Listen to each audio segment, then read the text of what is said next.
with this particular thing, we move on to a very interesting concept, a very interesting phenomenon or a principle which we must know in pharmacokinetics when we are talking about absorption, that is same medium absorption, or also known as same drug, same medium.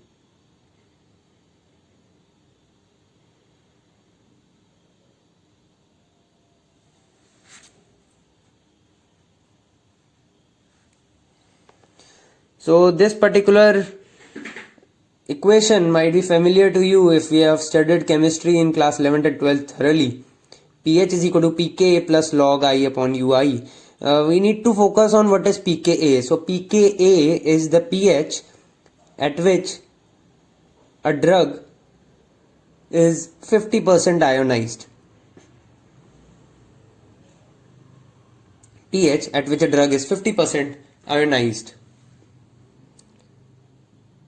So what this principle says is that acidic drug will get absorbed in acidic medium or acidic environment, whereas a basic drug will get absorbed in a basic environment.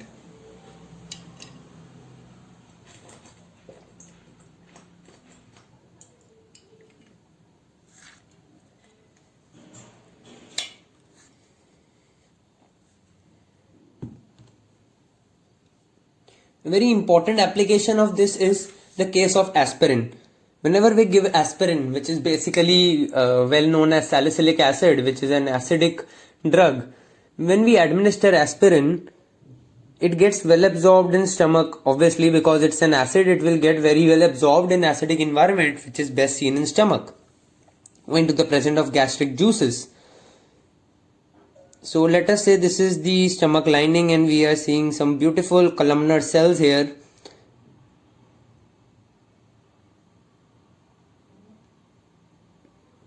Now this is an acidic environment. Okay, within the stomach lumen we are having an acidic environment. I would like to focus on a particular cell.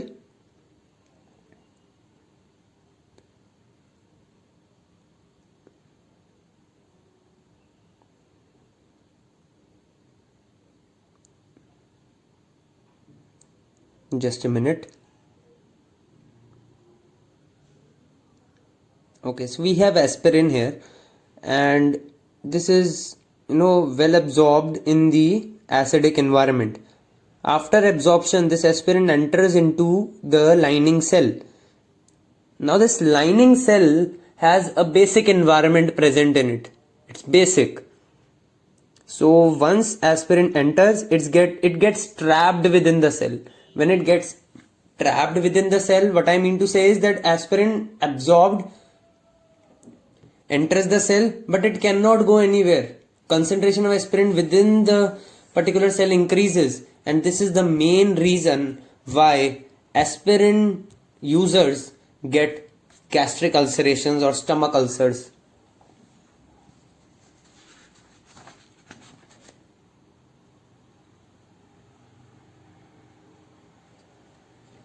Let me check if I am not leaving up anything. Okay, so now comes the concept of bioavailability.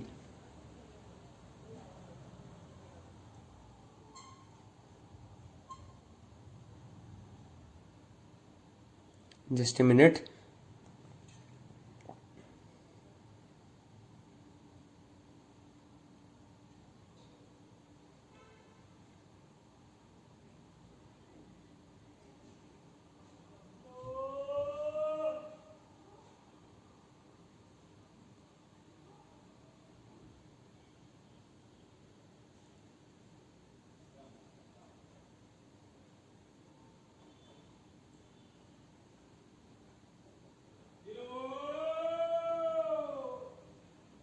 Apologies for the background noise. I am not having great equipment for noise cancellation.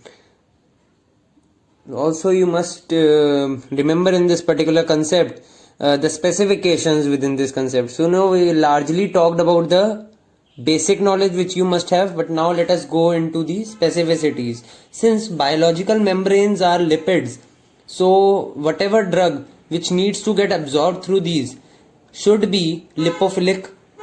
And there are two cases, either it can be ionized or it can be non-ionized, and you obviously know that to go through lipids it must be unionized. For a drug to be excellent in absorption, it must be lipophilic and at the very same time absolutely unionized.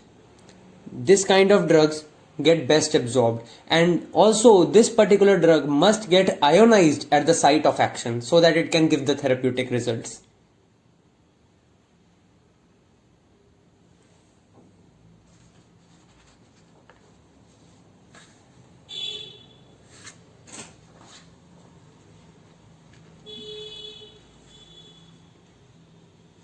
Other than that, we also have certain drugs which are not necessarily electrolytes, so they cannot show the process of ionization or non-ionization.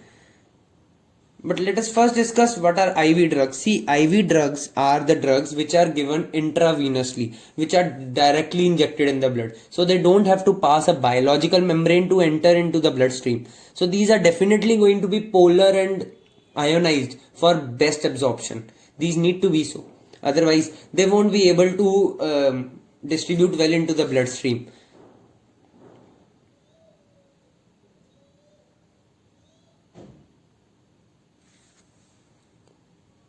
Then, as I talked, we also have certain drugs which are not necessarily electrolytes. They are non-electrolytes.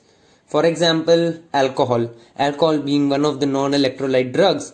What we see here is that it doesn't really matter what the surrounding pH is. It will eventually get absorbed. It doesn't depend upon the pH of the surrounding environment. Then if we are dealing with electrolyte drugs, now this electrolyte can be either a strong electrolyte or it can be a weak electrolyte. No, so strong electrolytes, basically they do not require any media, they are always ionized. So their ionization doesn't depend upon the pH, they are always ionized. Whereas weak can be either acidic or basic, and we have talked that acidic will get best absorbed in acidic environment and basic will get so in the basic environment.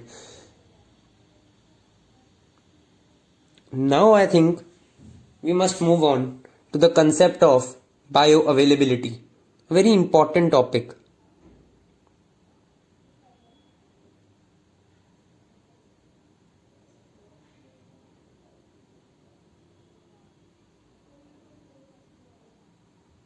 Sorry for the technical glitches, actually I am using a screen recorder at the very same time and my RAM doesn't allow me to have so many applications open at the very same time.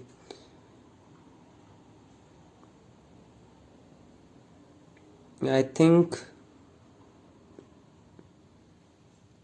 since there is too much of stuff on this page, we are facing this problem. Let me open up another page and try. Okay, it's better. So discussing about bioavailability. So what is bioavailability?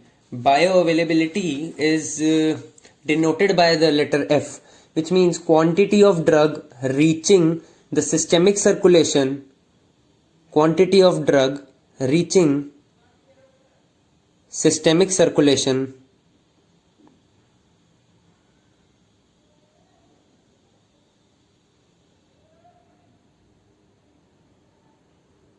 upon the quantity of drug which is administered. So F stands for quantity of drug reaching systemic circulation upon the quantity of drug administered.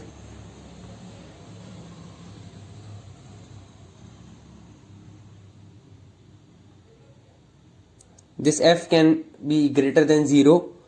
This F, I mean, it must be greater than 0 and less than equal to 1. Nothing more. Now this bioavailability is determined by absorption and first pass metabolism. This term first pass metabolism we will be discussing shortly with the course of this series.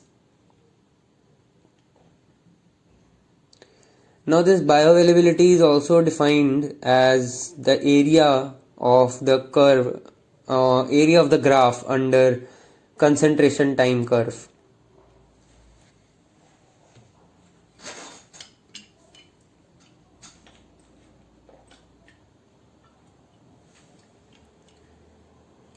Now this knowledge of absorption qualifies us to reach the next part, that is distribution.